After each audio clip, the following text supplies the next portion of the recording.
Hey everybody, it's Kneecap here, and in this video I will be going over Retribution Paladin DPS for 8.3, highlighting changes between 8.2 and 8.3, and of course the corruption system, which is completely new for 8.3. Just a small disclaimer at the start here. From now on, I'm going to be making these videos slightly more general, still with specifics, don't get me wrong, but instead of telling everyone to simulate their character after every sentence I say, just to cover my ass, I'm just going to tell you, if you do mythic plus 15s or higher, or you are a mythic raider, you need to simulate your character.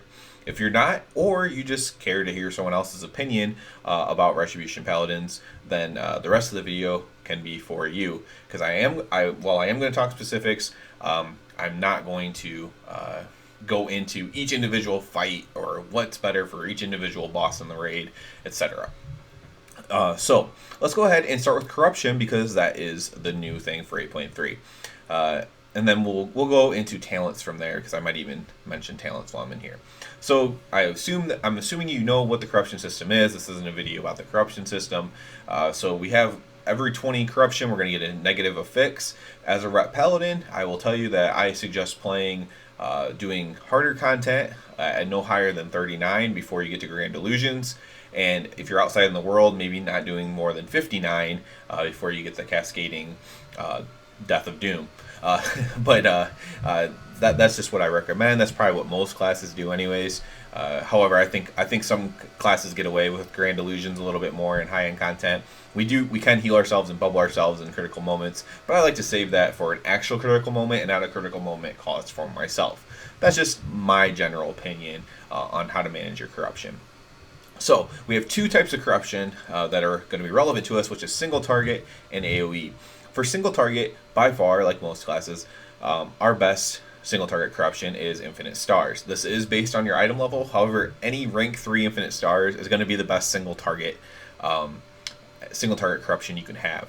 I will put a link below, as I have been, to a site that does just kind of simulate all the corruptions, all the essences, etc. It just converges all the information on one site, and I'll link the specific Retribution Paladin page for that, and you can scroll through that yourself on your own, or just take me at my word for it.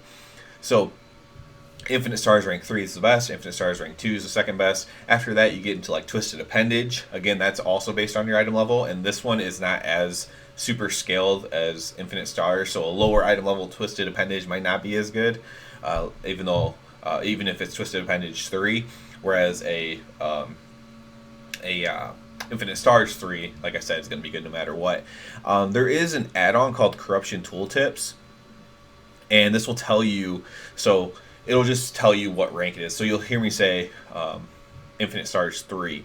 That just means the highest corruption value. There's rank 1, rank 2, rank 3. So as you see on these bracers I have on right now, 35 corruption, that's what normally you would see. And this is Echoing Void 2, so it's rank 2. So there's rank 1, it's better than that, it's worse than rank 3. So those are the bracers that I have on right there. So it's called like Corruption Tooltips, it's an add-on. I find that to be extremely helpful. I actually got that from Wowhead posting something about it. What's kind of interesting about single target corruption is that Twilight Devastation is actually a pretty good single target corruption as well. So if you have a Twilight Devastation 3, which is the max, which is I believe 75 corruption, I could pull that up real quick. 75 corruption for Twilight Devastation 3, and that's actually a decent single target one too. Obviously it's nothing on Infinite Stars, but it's actually a decent one, and it's by far the best AoE one. So Twilight Devastation is kind of just your best corruption overall, but obviously if you're only doing single target, you're going to want to get an Infinite Stars. Unfortunately, I don't have an Infinite Stars. I don't even have a Twisted Appendage that's high rank for single target. So I actually use a combination of Obsidian Skin and Echoing Void currently as my single target, because it's just barely higher. And you'll be able to see that with this chart that I'm linking in the info. It's just barely higher than Twilight Devastation for a single target. Other than that, you can go down again. You can scroll down the list yourself on the AoE, but generally it's just as simple as single target, Infinite Stars, multi-target, Twilight Devastation, and it's literally about that simple. You can get again more nuanced, but I already kind of covered that at the beginning of the video there. Next, let's go ahead and just jump into our talents. There is some significant changes here as well. Basically, for every single target fight, you in the last patch, you would use ES, Execution Sentence, Hammer of Wrath, Wake of Ashes. I'll skip over the 3 tiers that you can choose your own stuff. Wake of Ashes, and then Inquisition. That would always be your single target, pretty much. However, things have changed. So Execution Sentence is still going to probably simulate higher for you for single target. However, Righteous Verdict is right behind it. And what's interesting, Hammer of Wrath still the same, Wake of Ashes same. And then in the last tier, Crusade will probably sim higher for you than Inquisition, especially after you get to a certain level of gear. So with Crusade being higher, you're now not managing an active buff in Inquisition. Unless you just want to play Inquisition, because it's still really close to Crusade. It's not like it's, crappy now. And since you're not managing an active buff, maybe you don't want to manage that active debuff, and the less brain power required to play this spec is considerable. So pairing Crusade with Righteous Verdict is very viable, especially with that less brain power needed. You can focus on other things. You can focus on your rotation, things like that more maybe. So you can actually make up any kind of loss that there is, or it's just perceived loss, because Execution Sentence also requires you to actually having to be on the target while the debuff's on it. So if you had to run out for a mechanic or something, you're not getting any benefit out of it anyways. So Righteous Verdict's actually pretty good there. So my single target spec, again, you can still use Execution Sentence and Inquisition if you want. It's not going to make you crappy in any way. But my current single target is Righteous Verdict, Hammer, Wake, and then Crusade. And then for multi-target, you're generally going to use Zeal, just because the other two only do single-target stuff, and Zeal is technically a single-target as well, but it's just, you might as well use it, because it's not it's not just pure, you're not going to be using your Templar's Verdict, so there's no point for Righteous Verdict, and there's no real point for Execution Sentence if you're AoEing, so you just use Zeal by default kind of thing. So Zeal, Hammer, Wake. And then, again, Crusade will actually be the best here. In the big change to this would be you would probably use Divine Purpose in the previous patch. It's still usable. Divine Purpose is always usable. It's just completely RNG. With a really good RNG pull, Divine Purpose could always be the best, because you could just get the most procs possible from it. So, but Crusade will generally be better for that as well. So Crusade's overall your best for multi or single target. Next, let's go ahead and get into, let's do Azerite next. So there are some changes here as well, which is interesting. Let's go to single target first. And single target Azerite, the biggest change, so in the last tier, Expurgation was actually our best. I don't know if you can see it or not, but I have Expurgation on my shoulders. This is not the best anymore. It's actually like 5th or 6th down the list. What's actually best is Avenger's Might. That's best overall, of course. So you want to have, in a perfect world for single target, you would have 3 Light's Decrees mixed with 3 Avenger's Mights. Those are your best single target outer tier talents. That would be in the best case scenario. For multi-target, you would want 3 Light's Decrees, 2 Avenger's Mights, and 1 Empyrean Power. So you would basically want a piece of gear where you could switch out an Avenger's Might for an Empyrean Power. It might be the case for this one. Yeah. So this is actually a piece of gear I could do that for, this helm. So I could switch out this Avenger's Might for an Empyrean Power, and then I'd be set to go. When it comes to the inner tier, there is some slight changes as well. Nothing huge, because the inner tier has always been somewhat close. However, Overwhelming Power, still the best. For single target, you want Unstable Flames, Elemental Whirl, Gut Raper. Heed My Call is the one that got nerfed the most. Overwhelming Power, still by far the best. For AoE, however, Azerite Globules is high, and Heed My Call is pretty high as well. But again, Overwhelming Power is what you're looking for that second inside tier of your Azerite.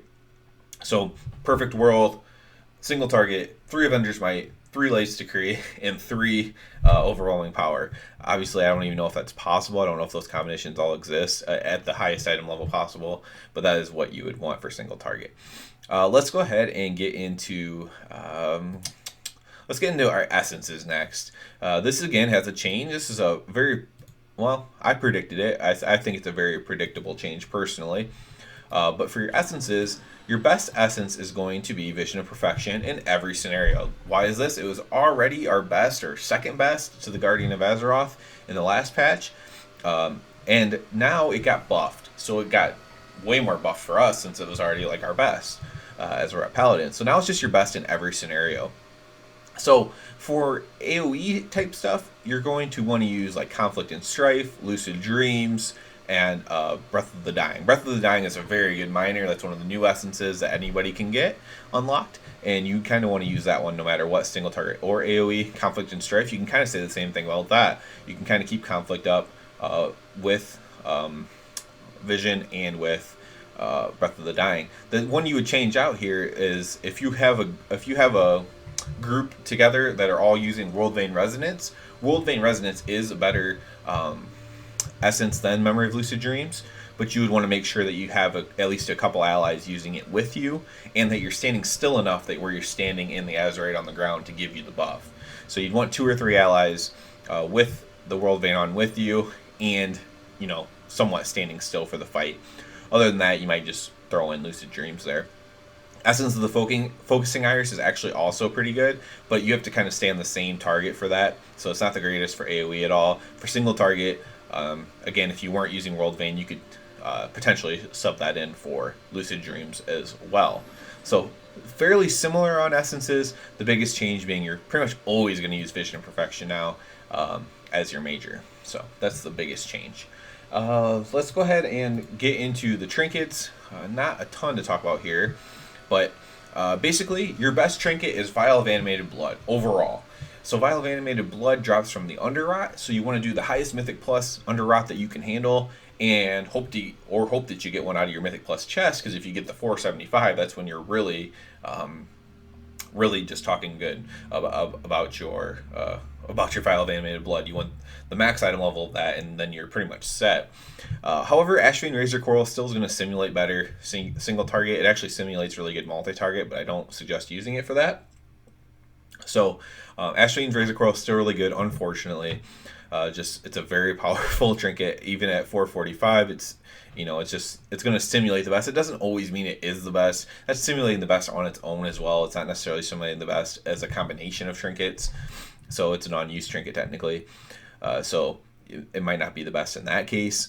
But the other one that you want to look for is the Vita Charge Titan Shard. Other than that, you can of course scroll down on your own through the list. But the Vita Charge Titan Shard drops off Raiden, Raiden, whatever. And this one increases your haste. There's another one that does your versatility. That's the Void Charge. You want the Vita. And this one's really strong for single target, even at the lowest item level. So even if you get it from like Raid Finder, it's actually still really damn good and probably worth getting, honestly, especially until you get your Vial of Animated Blood at a higher item level. You would need a 460 Vial of Animated Blood to be a 430 Vita Charge Titan Shard. So that's pretty significant. When it comes to AoE, again, Vial of Animated Blood is really good. I mentioned Ashvane Razor Coral being high. I don't suggest using it though, but ideally you would have Vial of Animated Blood and then Torment in a Jar. That's a raid trinket as well. That's a very, very strong AoE raid trinket. It's by far the best, again, at the max item level. Other than that, the PvP trinket's actually pretty good. So you want the one that increases your versatility, so the medallion. That one's actually really, really good as well. So that's kind of like your holding spot for Vial of Animated Blood. If you don't have a Vial at all, maybe use Dread Gladiator's Medallion to hold the position of the Vial. Lastly, let's just get into some very general stats. So the stats that you would use, again, I already went over the whole simulation thing, but you can kind of see my stat weights. My current stat weights are crit, haste, or it's actually crit, verse, haste, mastery. That would be my personal stat weights. And then weapon DPS, strength, of course, all matter as well. But those are your secondary stats, which most people ask about. So generally speaking, once you get to a certain level of gear, it's going to go crit, verse, haste, mastery. That's very similar to the last patch as well. So it's always going to be the same once you get to a certain level of gear, basically, and that's just because of the way stats work. Verse is kind of a filler. So once you get to a certain haste, mastery, soft cap, versatility shoots up. Eventually, verse would pass crit as well if you got to a crit cap. I'm not anywhere near that personally, so I don't have to worry about it. But if you did get up to a crit cap, then verse could even possibly overtake that as well. So that's just again very general. It's going to be based on your thing. I will give you like what I would say you want to be at. So haste, you'd want to be between 15 and 20%, generally speaking. Mastery, I've fluctuated a lot. It's going to be between 35 and 50 probably is where you just are at. That doesn't mean that's necessarily where you want to be at. You can be lower, especially if you have the Avenger Might Azerite, which increases your mastery while you have your wings up. So in crit, you just want to be as high as you can until it has diminishing returns, really. So 30, 35% is probably a really good amount of crit to have right now. I'm not quite there myself, but that's where I would like to be at, probably around 30, 35. So those are just some very generalized stat weights. So hopefully this helps you out. I tried to be more general in this. Please feel free to visit the link below. You can support that site via Patreon, I believe. I think they just take donations. It's called Blood Mallet. It'll be in the info. If you do wish to simulate your character, you can use raidbots.com. Maybe your Discord has a raidbots in there. You can sign up for them to become a premium member. That's how you can support them if you choose to do that. I'm just throwing that out there because I use those sites, and you know, if anyone has disposable income to support them, I do encourage to do that. Other than that, please subscribe to my channel because that helps me out a lot. And other than that, everybody, have a good one.